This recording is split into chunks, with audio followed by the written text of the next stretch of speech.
Attention on deck. Don't scare me like that. Preset horn. Order horn. Thank you, thank you, thank you. Please take your seats.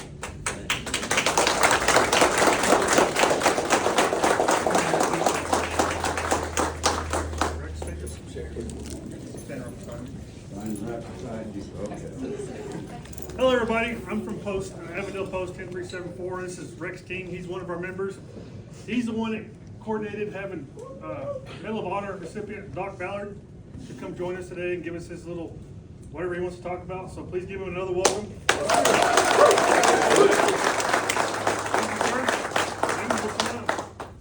I can take a chair if you. He needs roll one over. That's Mind if I better. sit down? That would be You better. can hold the chair while you get I don't have to ask, do I? It's not electric. I got a license to operate. Thank you very much for, one, your service, and two, your support to the community. You know, let me catch my breath here a minute, all that excitement. You got some of the prettiest women in Texas, I noticed. Well, when you get to a point, you know, I'm retarded. I did time in the Navy, time in the Marines, time in the Army. I retired out of the Army. Yeah. I was E5 in the Navy and in the Marines, and they promoted me to Colonel in the Army. That tells you how the equation, you know. Any Army officers in here? Hoorah. Well, thank you. It's all meant in fun. Maybe. So, you know, I travel the country trying to encourage the non-veterans, oh no, let me back that up. The non-veterans, I'll finish that. The non-veterans to support the veterans. You know, that's what it's all about. We make up 0.5% of the population, so if we can recruit the non-veteran guys and women to support us, then we've done something. But my original intent was to go around to VFWs, American Legions, AMVETS, and try to encourage them to design programs that will encourage veterans that are eligible to join you, to join you. You know, I find most of the old attitude is the perception, whether it's true or not, the young people still believe all you do is smoke and drink, and you know, they're not interested in that. So we have to come up with programs that encourage them to participate. So that's what I do. I started in the Navy, as I said. I served with the Marines and retired out of the Army with the idea that service first, service before South. That all of you have been in combat or you wouldn't be here. And I do thank you for that. But more importantly, what are we doing now for the community? We served once, and that's wonderful. But we still have an obligation to serve now and take care of. The reason why we have an obligation is nobody else is doing it. And if we don't do it, who in the hell will? And if we don't start now, when are we going to get started, right? So my goal is to help recruit membership for the VFW today. That's what I'm here for. Tomorrow might be the American Legion or whoever invites me. I try to grow that organization to whatever their desires are, you know, whatever your desires. So that's my purpose today. I will give a little speech and then I'll open it up for question and answers. This is the Medal of Honor. It was issued to me by President Nixon in 1970 in the White House. You know, it changed my life. I don't know who I would have been if I hadn't have gotten it. But I don't know who I am today. I don't know what I'll be when I grow up, you know. I've spent my entire life as a corpsman. How many Navy guys we got in here? How many Army guys? How many Marines? Hoorah! That's what I thought. You're at the Marine Corps Ball, I mean, I know, I'm used to it, I served with them. So if I tell any jokes, I'll tell them slow and twice for the Marines. What was that? I said, see? You answered my. So what are we doing for the community? How do we grow? I mean, we're all dying on the vine. All veteran organizations are dying. So how do we change that? What do we do? How can we offer programs that encourage the young guys to think that we're what we used to be? Right? We used to be there for the veteran. We used to have the strength because we were somebody. I mean, we still are, but they don't believe it. They don't. We haven't taught them, and it's our fault. It's our fault. We have not told or educated or communicated what our value is. It's not the kid's fault. So let's change that. We've got different programs from the E1 getting out to the colonels, generals. So we have the programs. We have it on the age. We have all kinds of programs that we can bring to you if you want to embrace them and you want to use them. That's up to the command. We can only bring the horse to the water, can't make it drink. Now the Marine does, they suck on the ass until he gets the blood out. Oh no, that was terrible. Pardon my French. Did everybody get a visual of that? Hold the head of the horse underwater and then, do the other part. Let's have fun while we're in life, right? We only go around once, so if we don't enjoy it, I'm sorry for you. All right, so we have programs. And I'm here to help ask questions and answer the questions, involve you with whatever. We have insurance for, like today we're in, healthcare. Today for the elderly, like me, as far as what do they call it? What's the? They've got different programs. Well care. They got all this. I'm trying to think of the word of the term I want to use. But it's taking care of the elderly people. Medicare. Thank you. Mine went blank. See, Medicare. Medicare is a big program today that most of us turn away from because we don't understand it. Well, part of my team is an advisor for Medicare. They give you the straight scoop. They don't make any money on you. They help you and direct you. At the age of 60, I went back to school. Went back to college and became a mortician. And so I'm a funeral director in 2 states. And in doing so, when I was shaking hands, I was checking for a pulse. Some of you I got some questions about. But why did I become a funeral director? Because there was a need. I find voids and I fill them. No one takes care of veterans, hardly at all when you're alive. What do they do when you're dead? Nothing. I mean, they don't know how to handle you or do any kind of benefit for you, so they ignore it. Nobody wants to talk about death, but I doubt that anybody in here is going to avoid it. So we need to plan. I want to explain to you the difference between at-need, pre-need. I want to explain the difference between funeral benefits and burial benefits. How many of you in here has got funeral benefits? I'm sorry to tell you, you don't. I was up with Mad Dog Maddox when Trump was in first time, and I asked him the same question. And you don't like telling a 4-star that he's full of it, or incorrect. But I took advantage of the circumstances. There's not one person in this room right now under the given circumstances eligible for funeral benefits. I buried 3 people since 2008. I've buried 3 veterans in body bags straight from Iraq. Did not get funeral benefits. Colonel, retired, Medal of Honor recipient, 35 years of service. I don't qualify for funeral benefits. I'm talking to you because you raised your hand. So the whole attitude is we think we know what we're talking about, but we really don't know what we don't know. And I didn't learn it until I became a funeral director and tried to collect, you know. Hey, here's a veteran, he deserves to be taken care of by the government. Well, no he doesn't. It's called SGLI insurance, remember that? Yeah. That's what they force you to buy to pay for your own funerals. Think about it. Think about it. It's terrible, but it works. We're not part of the government. We'll never be in charge.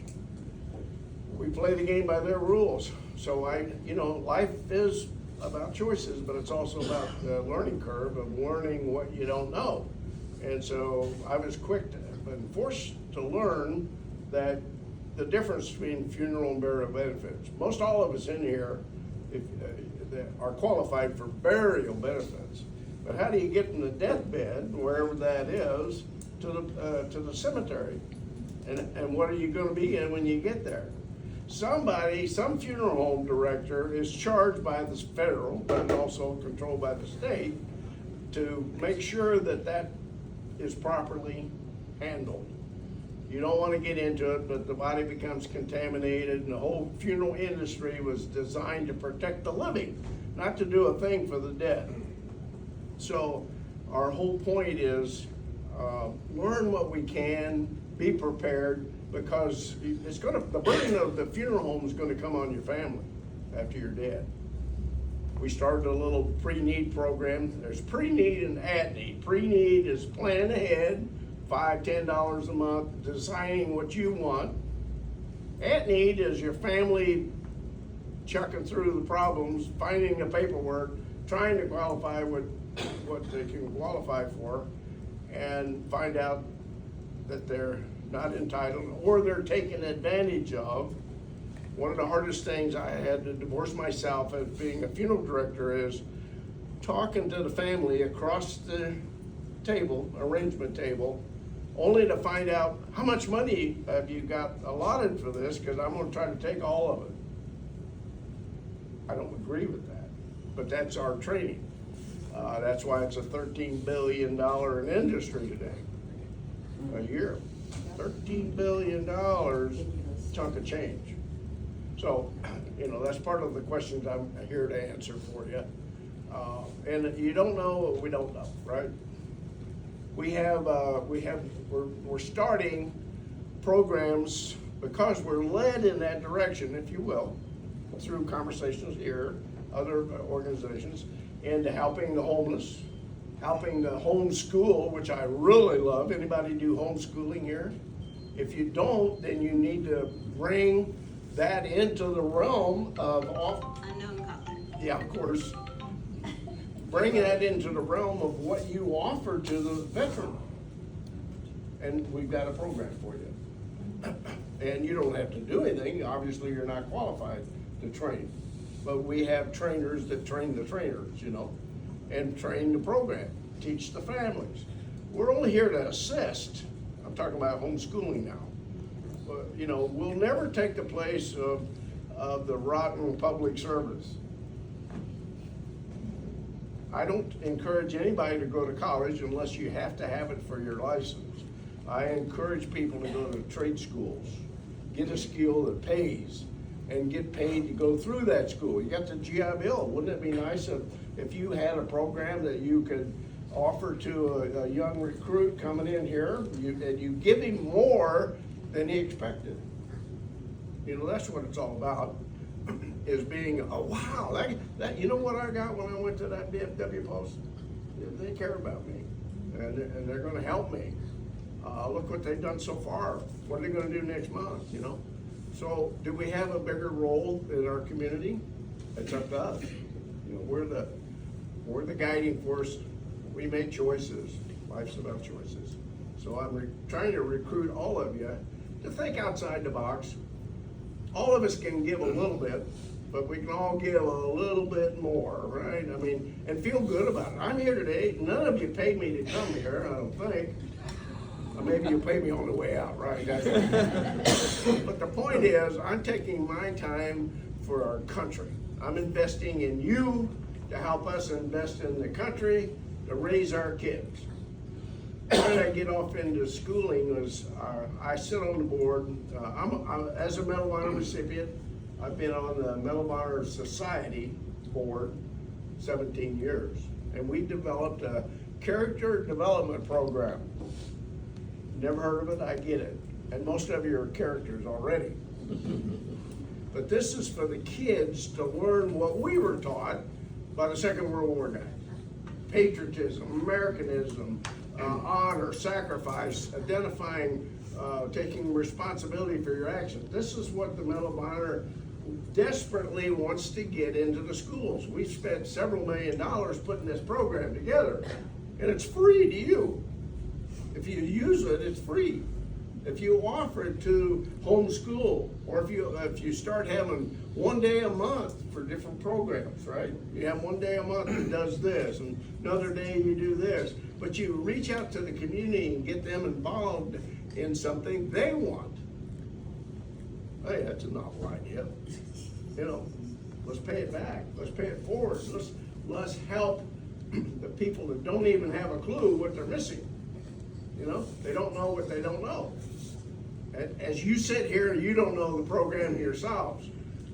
It's there available. We have instructors. You won't have to do anything except tell people about your meeting every month in your post.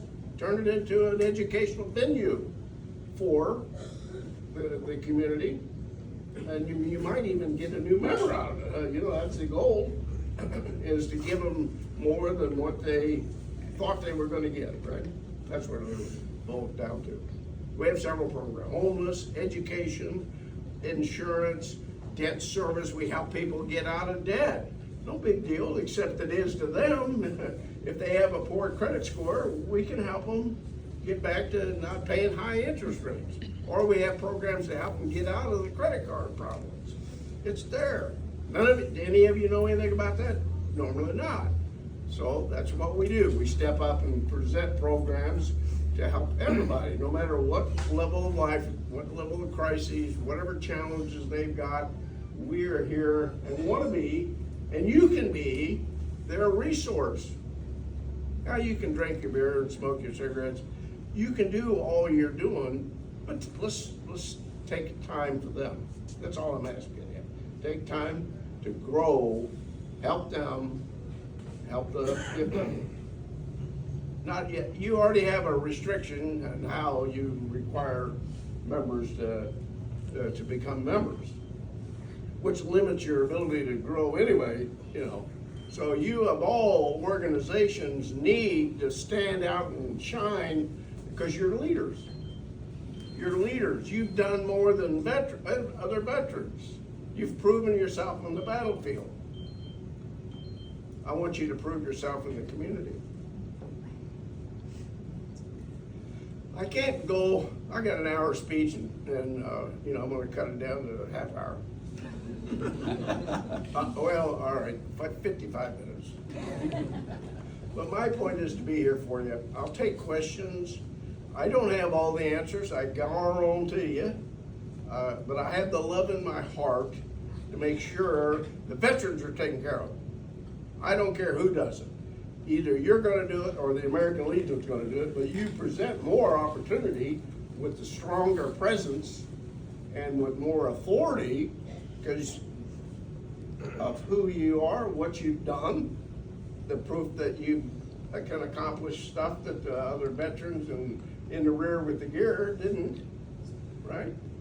We are better. Let's act like it. Let's do something for the public, for our veteran community, our family. We call them family, but what the hell do we do for them? Really? What are we doing for our family? Turning our back. We're not taking them in. We're not helping them. I'm lecturing you, but I'm also asking for support. I'm gone in a few minutes. It's up to you to carry on the activities after I leave. Learn, reach through Rex, myself, anybody that wants. We're here to help. All we need to do is know that you want the help and you're willing to ask for it. It's not this guy here. He's gone when his term's over. Somebody else will step up. It takes the embodiment of all of you as members to say, Commander, this is what we want to support, this is the way we want our post to go, this is, he's a follower, he's got all you as a boss. He's got guidelines, but you're the voters, you're the guys that, and gals that, control this post. Now, if I can get everybody to believe that in our voting, we can control the White House. That's Doc, gonna be a tougher job. Doc, you wanna, Doc's very humble, but Doc has a foundation, and I think you ought to address that. Doc actually provides free funerals and burials for indigent veterans, and he does that out of his own pocket, y'all. He actually does this out of his own pocket. He started out in his home state up there near Kansas City, and now he's expanded it. Well, go ahead, Doc. Talk Okay. about the 14 states. Well, again, you don't know what you don't know. How I got in the industry was just like right here. I belonged to the post, and so our guys were dying, and we needed help, and there was no funeral home would help us. It's all about the cha-ching, cha-ching. It's all about the money. I mean, that's what they're in the business for. I get that. But you know, you don't have to make so much money on a veteran. He allowed you to have the damn place. If we were talking German or Japanese or communism, you wouldn't own anything. You owe the veteran. So that's how I got started, through drinking. Like I joined the post, like I said, and so they said, finally, we're desperate. We need to find a funeral home that's a friendly funeral home to help us. And I couldn't find it. Well, what's it take to be a funeral director, Doc? What the hell do I know? I spent 35 years trying to keep them alive. I don't know what to do when they're dead, and none of us do. Any of you have a funeral director in here? I mean, you have to be licensed. You have to jump through the hoops on all levels: federal, state, city, county. Everybody is looking at the funeral director for one reason, and that's to protect the rest of us. That's what the industry's there for. Now they make money do it because they've learned how to use the system to their advantage and take advantage of people. What I think they literally take advantage when you're grieving. I don't like that. So I encourage people to do pre-plan. Tell them, I don't want to spend that kind of money on my funeral. I want to spend this kind of money. I'm only limited to a budget. I only want so much in payments. Be in control of your destiny. Don't be a victim at the time of need. Okay? That's good advice right there. So my organization, my foundation, 501c3, pays when we fail. Somebody doesn't get the word, or they're under the bridge, no families. There's a lot of categories that people are not qualified for any benefits.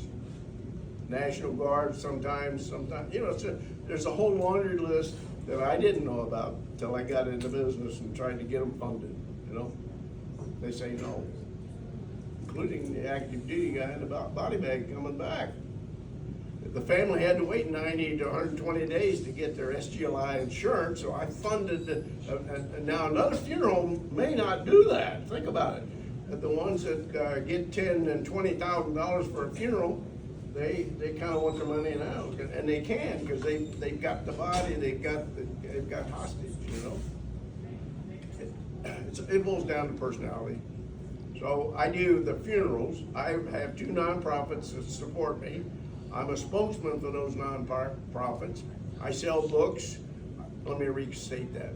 I provide books, coins, belt buckles, stuff that people will buy, and I don't sell it. I ask for a donation. You donate to the cost of a funeral, and I'll reward you for your gift, or your gift of the funds with another gift. You know, like the book, the coin, everything I've got is not for sale. Not one thing do I own I sell, but I will give it to you if you're kind enough to give us a donation. That's what I'm here for today. I'm gonna take your money. But I wanna be happy about it. I want you to be happy about it. I'm not the government, or I'm not higher headquarters. I'm not here to help. I'm an honest guy. I'm gonna screw you. We buy something for $50 and we mark it up to 100. I mean, come on. But that's what we do in business, right? I'm an honest guy. So I'm gonna ask you to buy one of my books, buy one of my coins, buy my belt buckles. That's a very limited edition belt buckle. We want something to be of value. It's just like I'm talking about the VFW. We want you to be of value to the community, right? We want you to stand out and be more than that they expected. So value is perceived, but perception is 90% of reality, right? Is there any questions that I might be able to ask before I take your money? How about the medal? Any questions about the medal? Have you ever, anybody here ever met a living recipient? Yeah, there's Okay, okay, great. Any of you met a dead one? Every time I go to visit Audie Murphy, that's what you see. You see my humor, and I go by Doc because Marines can't spell corpsman. Okay, Double Doc. I'll let you people decide. Double Doc. I like Double Doc. You can spell that one. Now that you know the Marines are part of the Navy, they're the men's department. Oh my, we heard a lot of that Friday. Oh. I roll with the punch because I love Marines. There's no better love, no greater love than a Marine and a corpsman. That's right. True statement. Yeah, I'll die for you. Come on, guys. Oh, there's a lady. Any questions? Yes, ma'am. Stand up and let me hear you. You said something about making it more for the younger generation, per se. You said that there's these programs, homeschooling, and all these different things. How do you suggest doing that? Because it seems like, I was reading it, kind of started out with all of that, and it went through different transitions. So what would be the recommendation to Okay. gather? That's a great question. It takes a lot of implementation, but we have to start by saying a kid is a kid. You're all kids, all of us at different age. Okay, we got a few years on the other guys and gals, but we're all kids.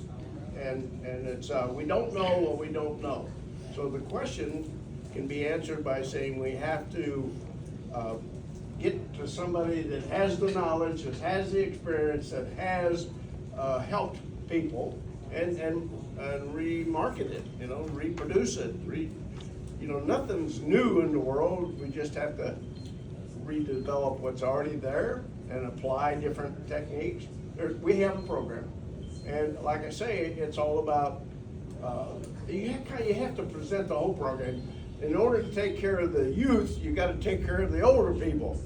If the older guys are your members at large and members that are recruiting for you, this is your recruiters right here. They're in the community. You have to recruit and have the desire in your heart to want to take care of the young kids. They have to feel that you care. They have to know that you're there to help them. Otherwise, who cares? I mean, if we don't improve our attitudes about ourselves and about our service to this country and our organization, service to this organization, we have to encourage them to join. And I do everywhere I go, join some organization. I don't care if it's the Girl Scouts. Just don't eat the brownies. Join something. Excuse my humor. Some of you didn't get that. I get it. I'll say it twice for the Marines. Doc, can I say something about you? No. Oh, okay. Okay, yes. How many of y'all are Vietnam vets? Y'all ever remember Mars calls, foam patches, that sort of thing from Vietnam? Well, I was a Mars operator at Way City, and I made countless foam patches. And there's a lot of people you might have heard of that are amateur radio operators, like Tim Allen, Ronnie Millsap, Priscilla Presley, Patty Lawless, Walter Cronkite, let's see, Barry Goldwater, bunch of them. Well, that's a group of about 800,000 in the United States are amateur radio operators.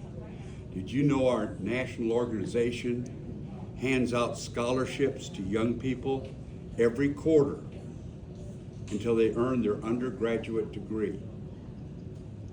Every quarter. And many of those scholarships go unclaimed. Now, what would it be if a VFW post would help young people in the community to earn their amateur radio license and then help them get their scholarships? What would that do for the community at large, and how would that help the VFW post in that community? How about nationally, come February, Doc and I are going to Orlando to one of the largest amateur radio conventions in the country. It's called Hamtation in Orlando. Doc, there's been 3,512 people awarded the Medal of Honor since 1863. There's 61 living Medal of Honor recipients today. Since 1863, this will be the very first living and only Medal of Honor recipient with an amateur radio license. And he will start making his first amateur radio contacts from Orlando. And you're the first people to know about it.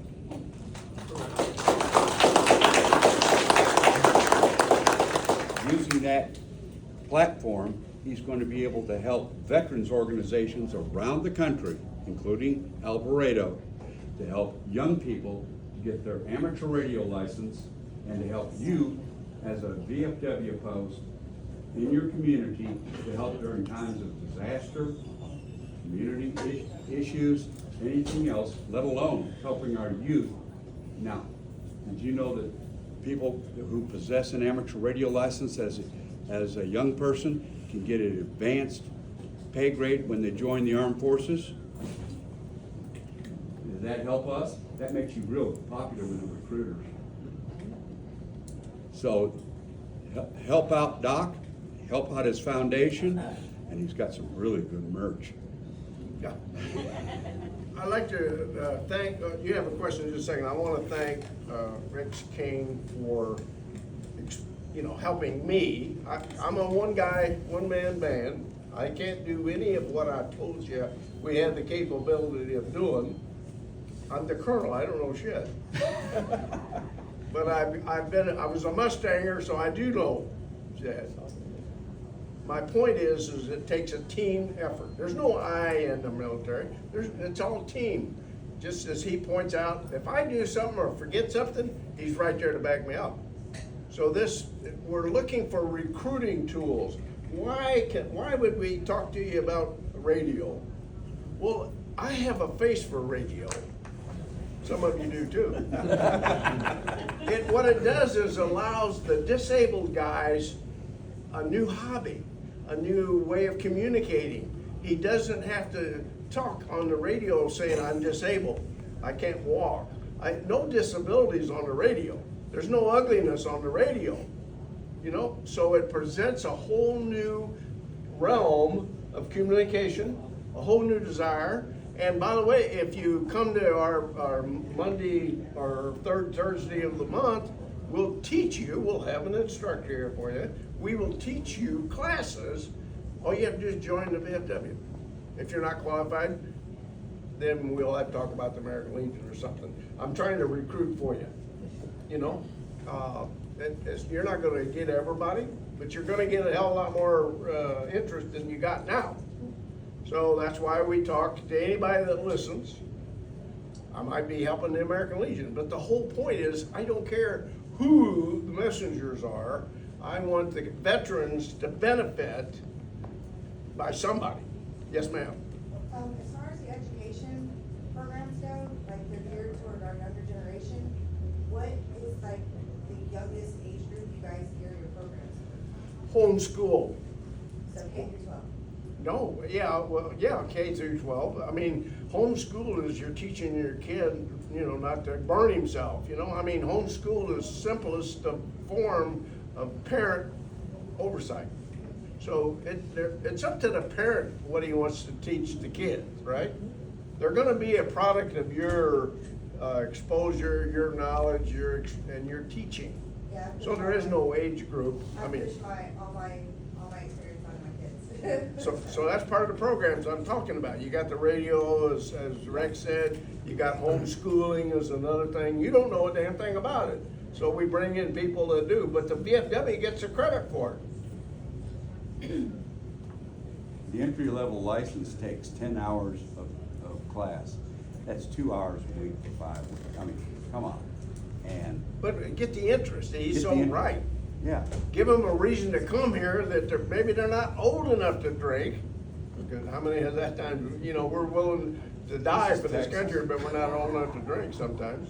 So give them a sense of purpose to want to belong and want to get the benefits. They don't know anything about what you do. Their perception is you're a bunch of drunks and you sit around smoking and tell war stories. That's what I hear all the time. You know, I try to tell them otherwise, but don't prove me wrong. Let's do something. Anything else, Rex? Because that was a great comment. yeah, we're not stopping here. You and I are traveling all over the place this Yeah, year. we We got lots of places we're going to. yeah. The point is, how can I help you, Commander? How can I help you, members? How can I help? Let's be more than what we think we can be. Let's really step up and do the right thing for the right reason, and we'll benefit. You know, credibility is what we have to offer, but you know, if we get stuff accomplished without taking credit, we don't have to worry about who gets the credit for it, then aren't we better people? We want our family, we want our country to outlive us and be prosperous and get us back. I don't care what political side you're on, makes no difference. I do want America great again. I don't care who wears the hat. Yes, sir. You mentioned these various resources that you have. How do we, is there something like a website we go to figure out what services you provide? We will provide that to the chain of command. You know, and I'll talk to anybody. You know, I'm here to shake your hand and check for pulse. But my point is, yes, sir, we have that capability. We will interject it upon request. We don't force anything, you know. And we're under development. We haven't put together all the courses yet. Like the training for the radio. I don't have somebody right now unless there's a ham operator in here. Is there any other ham operator? Do you know how much fun that is and how much we can depend on it and how much of a recruiting tool? We had one in our house when I was growing up. My mom and my stepdad used to communicate when he'd get off work Yeah. to tell her when he would be home, depending on the weather, because we lived in Maryland, we never knew when the Yeah. weather was gonna be doing. But, and so, actually, in my early 20s, I had a CB in the car, so, yeah. So this is a lot more fun. We even talk to the space station when it flies over. Yeah. They're all licensed hams. kinda cool. Unimaginable, no limits in this. Talk to Japan, we was hearing conversations. You know, you can get whatever equipment you want based on your ability to buy it and acquire it and use it. If you don't know how to use it, it's a paperweight. So that's what we want to be for you. At any age, there's no, what's the youngest? The youngest in Tarrant County right now is 7 years old. 7 years old, a licensed operator. And So- racking up those scholarships already. Yeah. Oh, by the way, the Mac Daddy is full ride MIT. They give that out only once a year. And there's a resource that I learned, just learned it when I came down here. I'm not a ham operator. I'm a ham, There you are. and I operate. So I'm gonna put the two together, and I'm learning as I admit it, I'm learning as I go. This is my instructor. I'm learning. So, I'm 80 years old. I'm never too old to learn. Sometimes I wonder. But- Well, there's, Okay.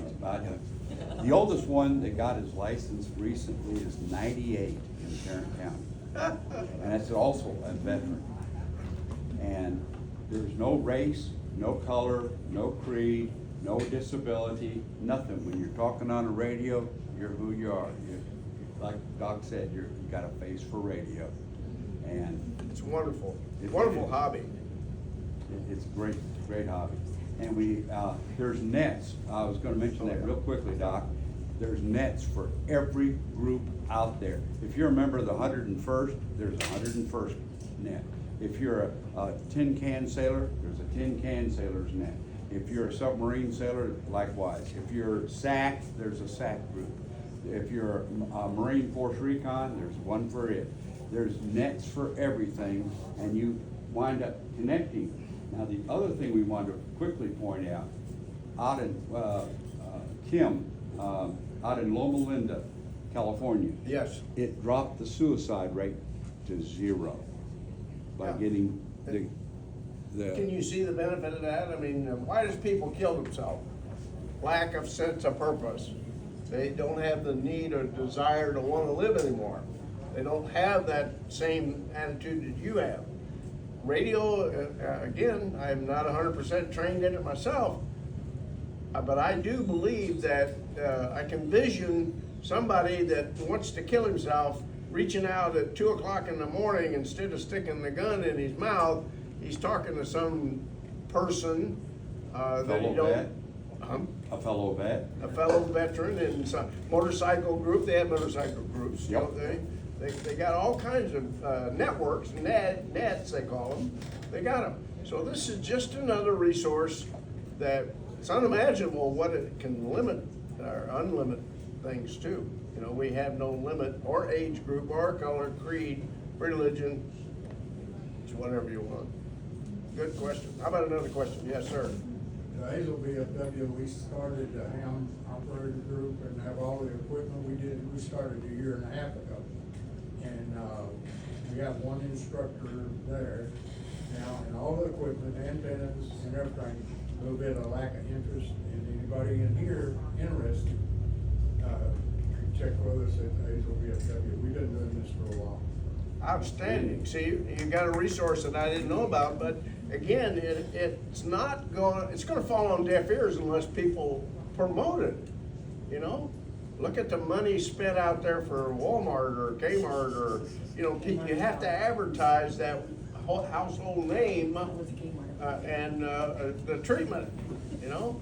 And we can get away from the VA drugs. Hey, I belong to there's another aspect. I belong to a chiropractic group, chiropractic that started with one chiropractor, and we're in 9,200 chiropractic clinics now, providing free treatment for veterans, active duty, and their dependents. I don't know if you got a contract, you don't have the program down here, but we're willing to come down here and start it.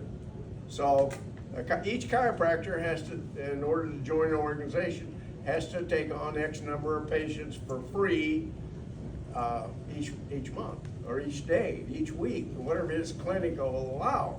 Why would he do that? Well, he's also giving back to the community, but he's building a name, a reputation in the community for giving back and paying it forward, and he's becoming a good guy instead of that other chiropractor down the street. It's a marketing tool that, you know, I could sit here and talk for hours on different things. We got so many things in the working that I'm gonna forget them because I only got, you know, an hour to talk. Oh, do it?